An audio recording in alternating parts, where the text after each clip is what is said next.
TNPSC போட்டித் தேர்வு மாணவர்கள் அனைவருக்கும் மனமார்ந்த வாழ்த்துக்களும் பாராட்டுகளும்.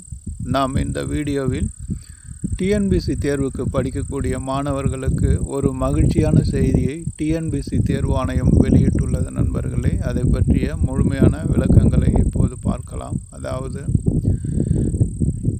இனி வரும் டிஎன்பிஎஸ்சி தேர்வுகளில் எந்தெந்த புத்தகங்களில் இருந்து கேள்விகள் கேட்கப்படும் என்று சில புத்தகங்களை டிஎன்பிஎஸ்சி தேர்வு ஆணையமே பரிந்துரைத்திருக்கிறது நண்பர்களே. அது சில நாட்களுக்கு முன்பாக பிடிஎஃப் வடிவிலே வெளியிட்டுள்ளது. அதை மாணவர்கள் பெரும்பாலானோர் பார்த்திருப்பீர்கள் நண்பர்களே.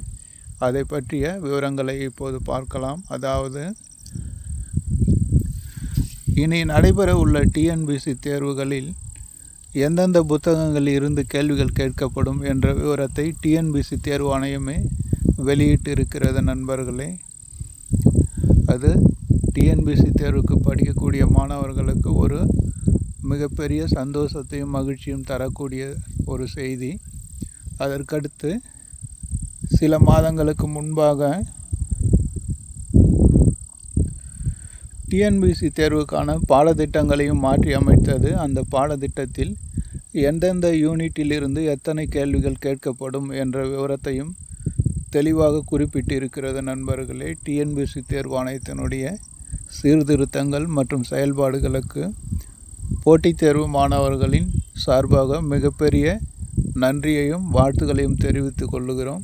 அதற்கடுத்து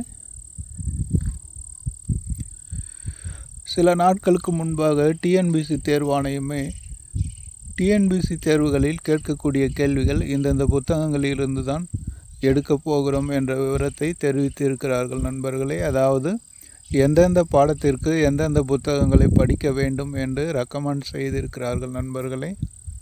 மாணவர்கள் நிச்சயமாக அதை பயன்படுத்தி கொள்ளுங்கள். அதாவது, ஒவ்வொரு பாடத்திட்டம் வாரியாக சில தரமான புத்தகங்களை பரிந்துரை செய்திருக்கிறார்கள் நண்பர்களே. அந்த புத்தகங்களை கண்டிப்பாக நீங்கள் படிங்கள். கேள்விகள் பெரும்பாலும் அதிலிருந்து கண்டிப்பாக வரும். அதாவது, டிஎன்பிஎஸ்சியால் பரிந்துரைக்கப்பட்ட புத்தகங்கள் வருகிற டிஎன்பிஎஸ்சி தேர்வுகளை கண்டிப்பாக கை கொடுக்கும் நண்பர்களே. அவ்வளவு சிறப்பான புத்தகங்களை தான் அது பரிந்துரை செய்திருக்கிறது. அதுக்கு முன்பாக டிஎன்பிஎஸ்சி தேர்வுக்கான பாடத்திட்டங்களை மாற்றி எந்தெந்த யூனிட்டிலிருந்து எத்தனை கேள்விகள் கேட்கப்படும் என்ற ஒரு தெளிவான விவரத்தையும் வெளியிட்டிருந்தது. அதைத் தொடர்ந்து சில நாட்களுக்கு முன்பாக எந்தெந்த புத்தகங்களை படிக்க வேண்டும், அதிலிருந்து கேள்விகள் வரும் என்பதை பற்றியும் குறிப்பிட்டிருக்கிறார்கள் நண்பர்களே. உண்மையிலேயே டிஎன்பிஎஸ்சி தேர்வு ஆணையத்திற்கு போட்டித் தேர்வு மாணவர்களின் சார்பாக மிகப்பெரிய வாழ்த்துக்களையும் பாராட்டுகளையும் சொல்லியே ஆக வேண்டும் நண்பர்களே. அதனுடைய செயல்பாடுகள் மாணவர்களுக்கு நம்பிக்கையை ஏற்படுத்துகிறது. மேலும் மாணவர்களுக்கு ஒரு நிம்மதியும் திருப்தியையும் தருகிறது நண்பர்களே. எனவே போட்டித் தேர்வுக்கு படிக்கக்கூடிய மாணவர்கள் கண்டிப்பாக டிஎன்பிஎஸ்சியால் பரிந்துரைக்கப்பட்ட புத்தகங்களை முதலில் படித்து விடுங்கள் நண்பர்களே. அதன் பிறகு உங்களுக்கு நேரம் இருந்தால் மேற்கொண்டு என்னென்ன புத்தகங்கள் படிக்கலாம் என்பதை பற்றிய விவரங்களை நம்முடைய யூடியூப் சேனலில் ஏற்கனவே பதிவேற்றம் செய்யப்பட்டுள்ளது நண்பர்களே. பார்க்காதவர்கள் பார்த்து பயன்பெறுங்கள். அதாவது, டிஎன்பிஎஸ்சி பரிந்துரைத்தது போலவே எந்தெந்த தேர்வுக்கு எந்தெந்த புத்தகங்களை படிக்கலாம் என்று ஏற்கனவே நம்முடைய யூடியூப் சேனலில் பதிவேற்றம் செய்யப்பட்டுள்ளது நண்பர்களே. அதை பார்த்து பயன்பெறுங்கள். அதாவது,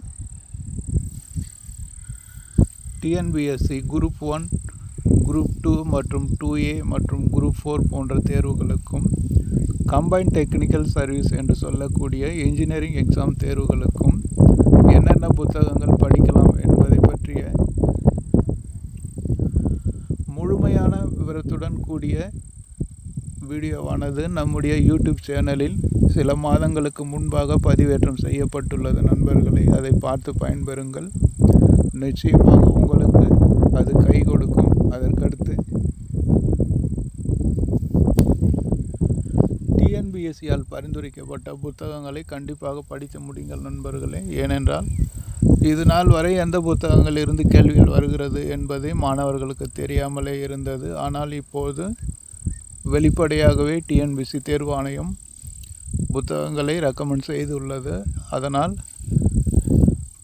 கண்டிப்பாக நீங்கள் அந்த புத்தகங்களை படித்தே தீர வேண்டும் நண்பர்களே. அதற்கடுத்து எந்தெந்த தலைப்பில், அதாவது எந்தெந்த யூனிட்டில் எத்தனை கேள்விகள் கேட்கப்படும் என்ற விவரத்தையும் வெளியிட்டிருக்கிறார்கள். அதுவும் உங்களுக்கு ஒரு சாதகமான விஷயம்தான். ஏனென்றால் இதற்கு முன்பாக எந்த பாடத்தில் எத்தனை கேள்விகள் வரும் என்று தெரியாமல் மாணவர்கள் ஒரு தோராயமாக படித்து செல்வார்கள். அந்த குறைகளை நீக்குவதற்காக டிஎன்பிஎஸ்சி தேர்வு ஆணையம் வெளிப்படையாகவே தெளிவாக குறிப்பிட்டிருக்கிறது எந்தெந்த யூனிட்டில் எத்தனை கேள்விகள் என்று. அதன் அடிப்படையில் நீங்கள் பாடத்திற்கு முக்கியத்துவம் கொடுத்து படிங்கள் நண்பர்களே. அதாவது பொதுவாகவே டிஎன்பிஎஸ்சி தேர்வை பொறுத்தவரை ஜென்ரல் ஸ்டடீஸ் பகுதியில் குரூப் 1 தேர்வை பொறுத்தவரை 175 ஜென்ரல் ஸ்டடீஸ், அதாவது பொது அறிவு வினாக்களும் 25 கணித வினாக்களும் கேட்பார்கள் நண்பர்களே. இதில்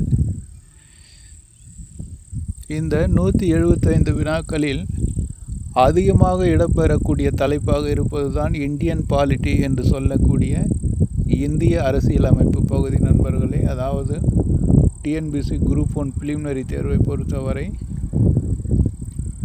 அதிக வினாக்கள் இடம்பெறக்கூடிய தலைப்பு தான் இந்தியன் பாலிட்டி என்று சொல்லக்கூடிய இந்திய அரசியலமைப்பு பகுதி. இதிலிருந்து 40க்கும் மேற்பட்ட கேள்விகள் கண்டிப்பாக வரும் நண்பர்களே. எனவே அதனுடைய முக்கியத்துவம் கருதி அதை முதலில் படித்து விடுங்கள். அதற்கடுத்து தமிழ்நாடு வளர்ச்சி நிர்வாகம் என்று சொல்லக்கூடிய பகுதியிலிருந்து பெரும்பாலான கேள்விகள் வரும். அதற்கு அடுத்தபடியாக அதை படித்து முடியுங்கள். இவ்வாறாக ஒவ்வொரு பாடத்திற்கும் எத்தனை கேள்விகள் வரும் என்று குறிப்பிட்டார்கள். அதனுடைய முக்கியத்துவத்தை கருதி முதலில் முடியுங்கள் நண்பர்களே. உங்களுக்கு நிச்சயமாக வெற்றி பெறுவதற்கு அது வழிவகுக்கும். அதனைத் தொடர்ந்து டிஎன்பிஎஸ்சியால் பரிந்துரைக்கப்பட்ட புத்தகங்களையும் பெரும்பாலும் வாங்கி படியுங்கள் நண்பர்களே. உங்களுடைய வெற்றியை இது எளிதாக்கும். ஏனென்றால் இதுவரை எந்த புத்தகங்களை படிப்பது என்று தெரியாமல் இருந்திருப்பீர்கள். இப்போது டிஎன்பிஎஸ்சி தேர்வு ஆணையமே தெளிவாக குறிப்பிட்டுள்ளதால் அந்த புத்தகங்களை முடிந்த வரையில் வாங்கி படித்து பயன்பெறுங்கள் நண்பர்களே. அதுபோக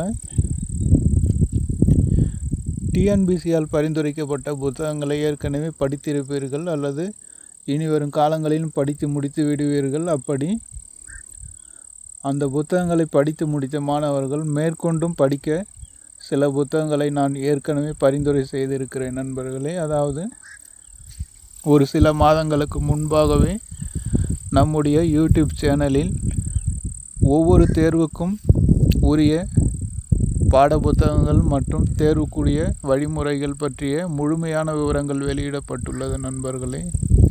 அதை பார்த்து பயன்பெறுங்கள். அதற்கடுத்து டிஎன்பிஎஸ்சியால் வெளியிடப்பட்ட அந்த புத்தகங்களுடைய பிடிஎஃப் லிங்கை நம்முடைய டிஸ்கிரிப்ஷனில் உள்ளது நண்பர்களை பார்த்து பயன்பெறுங்கள். ஏழை எளிய சாமானிய மக்களையும் சென்றடைய வேண்டும் என்ற நோக்கத்தோடு நம்முடைய வீடியோவுக்கு டிஸ்கிரிப்ஷன் கீழ் உள்ள லிங்கில் இந்த டிஎன்பிஎஸ்சியால் பரிந்துரைக்கப்பட்ட புத்தகங்களுடைய பிடிஎஃப் உள்ளது நண்பர்களே. நீங்கள் அதை பார்த்து பயன்பெறுங்கள் நண்பர்களே. அடுத்து வரும் வீடியோவில் அடுத்து ஒரு முக்கியமான தலைப்பை பற்றி விவரமாக பார்க்கலாம் நண்பர்களே. நீங்கள் அனைவரும் போட்டித் தேர்வில் வெற்றி பெற்று அரசாங்க அதிகாரியாக வேண்டும் என்று மனமாற வாழ்த்துகிறேன் நண்பர்களே.